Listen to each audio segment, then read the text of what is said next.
श्री गणेशाय नमः. श्री स्वामी समर्थ. नमस्कार मंडळी.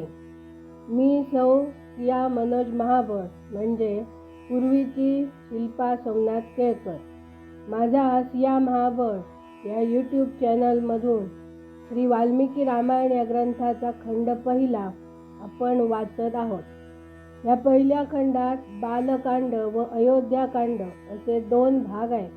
आपण सध्या वाचत असलेले सर्ग हे बालकांड मधील आहे. श्रोतेहो, पहिल्या सर्गात आपण पाहिले की वाल्मिकींनी नारदांना विचारले, या जगामध्ये सर्व गुणांनी श्रेष्ठ असा महापुरुष कोण आहे? तेव्हा नारदांनी अनेक चांगल्या गुणांचे वर्णन करत वाल्मिकींना उद्देशून प्रभू रामचंद्रांचे संपूर्ण रामचरित्र कथन केले. तर दुसऱ्या सर्गात आपण पाहिले की तमसा नावाच्या नदीत विहार करत असताना क्रौंच पक्षाच्या वधामुळे क्रोधित झालेल्या वाल्मिकींच्या तोंडून जे वाक्य बाहेर पडले ते श्लोकबद्ध होते आणि ते वाक्य वीणेबरोबर लयीत गाण्यासारखे होते. महर्षी वाल्मिकी हाच विचार करत असताना तिथे ब्रह्मदेव प्रकट झाले आणि त्यांनी वाल्मिकींना सांगितले की माझ्याच इच्छेनुसार आणि प्रेरणेमुळे तुमच्या तोंडून असे श्लोकबद्ध वाक्य बाहेर पडले आहे. तुम्ही नारदांकडून जे रामचरित्र ऐकले ते तसेच श्लोकबद्ध रूपात श्री रामांच्या चरित्राचे वर्णन करा. प्रभू रामांच्या प्रकट किंवा गुप्त असलेल्या सर्व गोष्टींचा साक्षात्कार तुम्हाला होईल आणि तो सगळा साक्षात्कार वृत्तांत तुम्ही श्लोकबद्ध करून लिहा, असा वर ब्रह्मदेवांनी वाल्मिकींना दिला.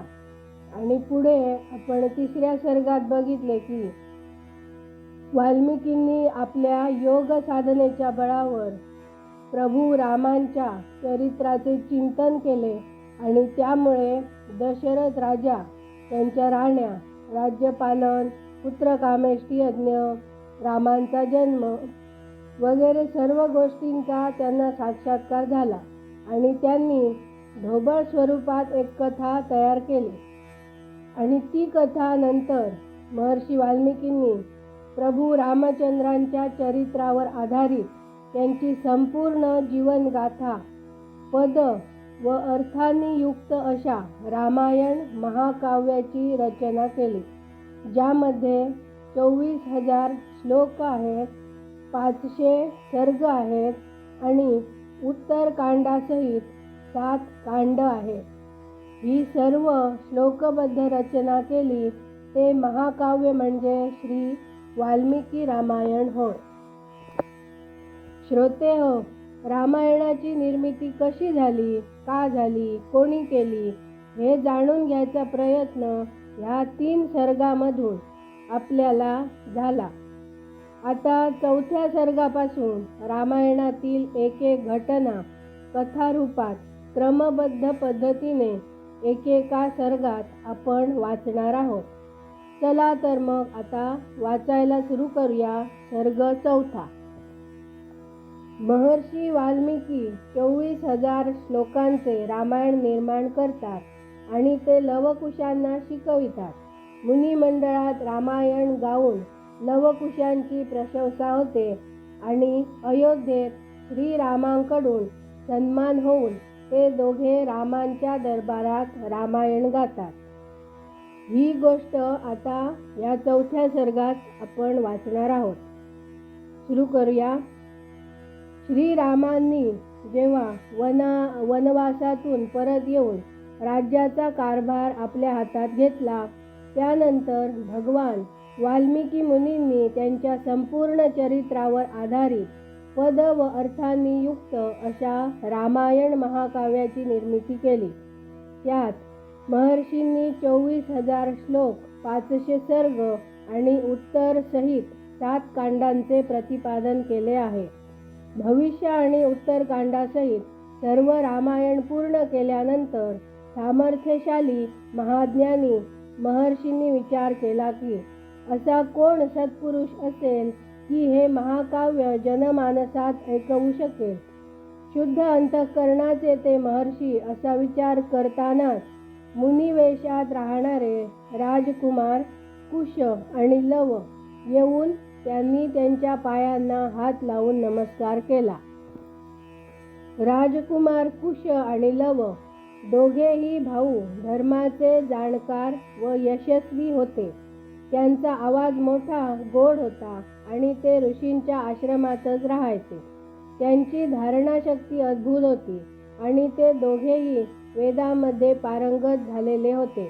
भगवान वाल्मिकींनी त्यांच्याकडे पाहिले आणि त्यांनाच सुयोग्य समजून उत्तम व्रतपालन करणाऱ्या त्या महर्षींनी वेदार्थांचे विस्ताराने ज्ञान करून त्यांना सीतेच्या चरित्राचे युक्त अशा संपूर्ण रामायण नावाच्या महाकाव्याचे, ज्याचे दुसरे नाव पौलस्त्यवध किंवा दशाननवध होते, अध्ययन करविले.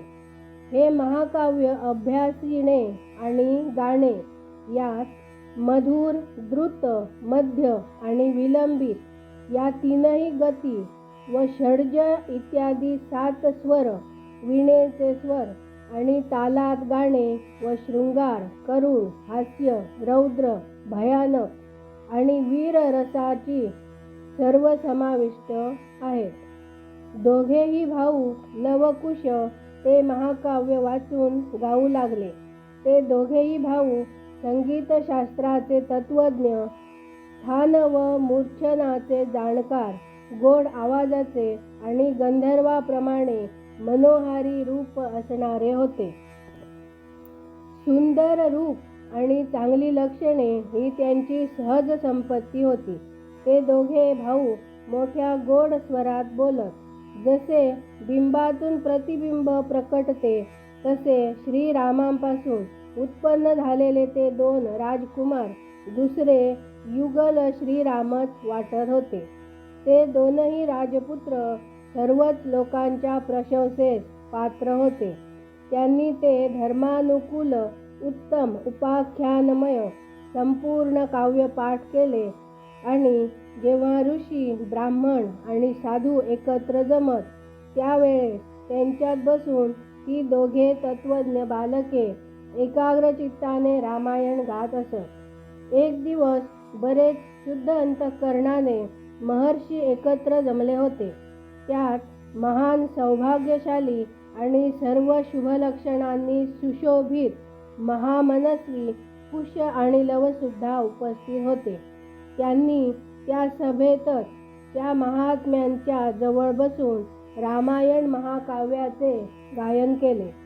ते ऐकून सर्व मुनिवरांच्या डोळ्यात अश्रू भरून आले आणि ते अत्यंत आश्चर्यचकित आणि विमुग्ध होऊन त्यांना आशीर्वाद देऊ लागले. मुनी धर्मवत्सल तर असतातच, हे धार्मिक उपाख्यान ऐकून ते सर्वजण फार प्रसन्न झाले. ते रामायण कथेचे गायन करणाऱ्या लवकुशांची जे प्रशंसेला योग्य होते अशी प्रशंसा करू लागले. अरे, या बालकांच्या गीतामध्ये किती माधुर्य आहे. श्लोकांची मधुरता तर आणखीनच अद्भुत आहे. जरी या काव्यामध्ये वर्णन केलेली घटना बऱ्याच दिवसांपूर्वी घडलेली आहे, तरीही या दोनही बालकांनी या सभेत प्रवेश करून एकमेकांबरोबर इतक्या सुंदर भावयुक्त स्वरांमध्ये रागयुक्त असं गोड गायन केलं आहे. ती आधीची घटना सुद्धा प्रत्यक्ष पहिल्याप्रमाणे वाटू लागली आहे, जणू काही आत्ताच डोळ्यासमोर घडत आहे. या प्रकारे उत्तम तपस्या केलेले महर्षी त्यांची प्रशंसा करावयाचे आणि त्यामुळे प्रशंसित होऊन ते कुमार अत्यंत मधुर रागात रामायणाचे गायन करायचे. त्यांच्या गायनाने संतुष्ट होऊन एका मुनीने उठून त्यांना पुरस्कार म्हणून एक कलश दिला. आणखी दुसऱ्या एका महायशस्वी ऋषींनी त्या प्रसन्न होऊन त्या दोघांना वल्कले दिली. कोणी काळे मृगचर्म दिले तर कोणी यज्ञोपवीत दिले. एकाने कमंडलू दिला तर दुसऱ्या एका महामुनींनी मुंजीची मेखला भेट दिली. तिसऱ्याने आसन तर चौथ्याने लंगोटी दिली. पुन्हा एका मुनीने आनंदित होऊन त्या दोन्ही बालकांसाठी कुऱ्हाडच दिली. कोणी आपले फडके दिले तर कोणी छाटीच दिली. कोणीतरी आनंदित होऊन जटाबंधन दिले तर कोणी आपली काष्ठे आणण्याची दोरीच त्यांना समर्पण केली. एका ऋषीने यज्ञपात्रे दिली तर दुसऱ्याने काष्ठे दिली. कोणी आपला बसायचा उंबराचा पाटच देऊन टाकला. कोणी आशीर्वाद द्यायचे, बाळांनो तुमचं कल्याण हो. दुसरे महर्षी समाधानाने म्हणाले, तुम्हाला उदंड आयुष्य लाभो. याप्रमाणे सर्व सत्यवादी मुनींनी त्यांना नाना प्रकारचे वर दिले. महर्षी वाल्मिकींचे हे आश्चर्यजनक काव्य सर्व कवींना आधारभूत आहे. श्री रामचंद्रांच्या चरित्राचे संपूर्ण वर्णन क्रमशः करून याची समाप्ती केलेली आहे. संपूर्ण गीताचे विशेष ज्ञान असणाऱ्या राजकुमारांनो, हे काव्य आयुष्य व आरोग्य देणारे आणि सर्वांचे कान व मन मोहविणारे संगीत आहे. तुम्ही दोघांनी फार सुंदर रीतीने याचे गायन केलेले आहे. एकदा सगळीकडे प्रशंसित असे राजकुमार लवकुश अयोध्येच्या रस्त्यावरून रामायणातील श्लोकांचे गायन करीत फिरत होते. त्याच वेळेस त्यांच्यावर भरताचा मोठा भाऊ श्रीरामांची दृष्टी गेली. त्यांनी त्या तितक्याच आदरणीय भावांना आपल्या घरी बोलावून त्यांचा व्यवस्थित सन्मान केला. त्यानंतर शत्रूचा संहार करणारे राम सुवर्णमय दिव्य सिंहासनावर विराजमान झाले. त्यांचे मंत्री व भाऊही त्यांच्या जवळ बसले होते. सुंदर रूपाच्या त्या दोघा भावांना बघून श्रीरामचंद्रांनी भरत, लक्ष्मण व शत्रुघ्न यांना म्हटले, हे देवतांप्रमाणे सुंदर व तेजस्वी दोनही कुमार अर्थपूर्ण व पदांनी युक्त असं मधुर काव्य फार सुंदर ढंगानं गाऊन दाखवितात. तुम्ही सर्व लोक ऐका. असे म्हणून त्यांनी त्या दोघा भावांना गाण्याची आज्ञा केली. ती आज्ञा मिळाल्यावर ते दोघे भाऊ वीणेच्या लयीबरोबर आपल्या मनाप्रमाणे तारस्वरात मधुर आलाप घेऊन रामायण काव्याचे गायन करू लागले. त्यांचे उच्चार इतके स्पष्ट होते की ऐकताच अर्थ कळत होता. त्यांचे गाणे ऐकून श्रोत्यांच्या संपूर्ण अंगावर आनंदाचे रोमांच उभे राहिले आणि त्या सर्वांच्या मनात आत्म्यामध्ये आनंद तरंग उठू लागले. त्या जनसभेत होणारे गायन सर्वांच्या श्रवणेंद्रियांना अत्यंत सुखद वाटत होते. त्यावेळेस श्रीरामांनी आपल्या भावांचे लक्ष वेधून सांगितले, हे दोन्ही राजकुमार मुनी असून राजलक्षणांनी संपन्न आहेत. संगीतात कुशल असून महान तपस्वी आहेत. हे ज्या चरित्राचे प्रबंध काव्याचे गायन करीत आहेत ते शब्दालंकार उत्तम गुणांनी युक्त असल्यामुळे अत्यंत प्रभावशाली आहे. तुम्ही सर्वजण ते लक्ष देऊन ऐका. त्यानंतर श्रीरामांच्या आज्ञेने प्रेरित होऊन ते दोन्ही भाऊ मार्गविधान पद्धतीने रामायण गाऊ लागले. सभेत बसलेले श्रीरामही हळूहळू त्यांचे गाणे ऐकण्यात तल्लीन झाले. इथे 4था सर्ग पूर्ण झाला. मंडळी, ही रामकथा वाचत असताना अक्षर लहान लहान असल्याने आणि काही वेळा ती पुसट दिसत असल्याने नजर चुकीमुळे एखाद्या वेळेस उच्चार मागे पुढे किंवा चुकीचा झाला असल्यास प्रभू श्रीरामांची आणि श्रोते हो तुम्हा सर्वांची क्षमा मागते.